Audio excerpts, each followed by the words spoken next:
மீனராசி நேயர்களே, இந்த சர்ப பயிற்சி என்ன உங்கள்கிட்டனா, குருவால் என்ன ஆதாயம்? குரு மற்றவங்களுக்காக இருக்கா, அப்போ எங்களுக்கு இல்லையே அப்படின்னு கேட்கலாம்ல. உங்களுக்கு இருக்கார், என்ன இருக்கார்?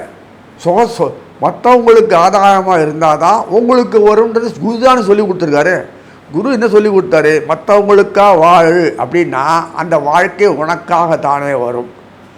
when you are doing service to others, automatically it reflects your growth. உன்னுடைய வளர்ச்சிக்கு வரும், நீயே வளர முடியாது. அவர் தானே சொன்னார். ஆமாம் கரெக்டு அப்படி சொல்கிறார்.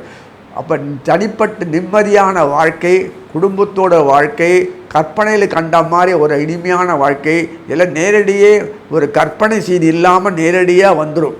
அப்படின்னு அர்த்தம், தேவையானது எது உண்டோ வாழ்க்கைக்கு அது போதும்ன்ற அளவுக்கு வரக்கூடிய மாதம். எப்படி அயனசைன போகத்தில் தான் எல்லாம் உட்கார்ந்துருக்கு. சனீஸ்வரனே அயனசைன போக சம்பந்தம் விட அவரே லாபாதிபதி, அவரே 12ஆம் வீட்டில் உட்கார்ந்துட்டு அயனசைன போகம் நன்னா இருந்ததுன்னா சொத்து பற்றி எல்லாம் வரும். வாழ்க்கையில் ரொட்டேஷனுக்கு பணம் வரும், அனுபவிக்கலாம், கொள்ளலாம், குடும்பம் நிறைஞ்சி இருக்கும், உள்ள எல்லா உறவுகளும் பகை பாலட இருப்பாங்க. இதெல்லாம் அயனசைன போகத்தால் மட்டும்தான் கொடுக்க முடியும்.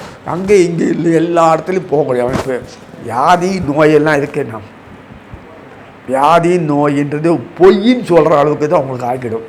அப்படின்னா என்ன அர்த்தம்? நோயினுடைய அற்ற ஒரு சுகமான வாழ்க்கை குடும்பத்தில் கிடைக்கும். இவ்வளவும் ஒரே சமயத்தில் எப்படி வருமா? சர்ப்பங்கள் இந்த 1.5 வருஷ காலத்தில் 1.5 வருஷத்தில் கொடுக்க போகிறது ஆட்டோமேட்டிக்காக பார்க்க போகிறீங்க. அடுத்து தொடர்ந்து வரக்கூடிய வாழ்க்கையை உங்களை அனுப்பி சொல்லிட்டு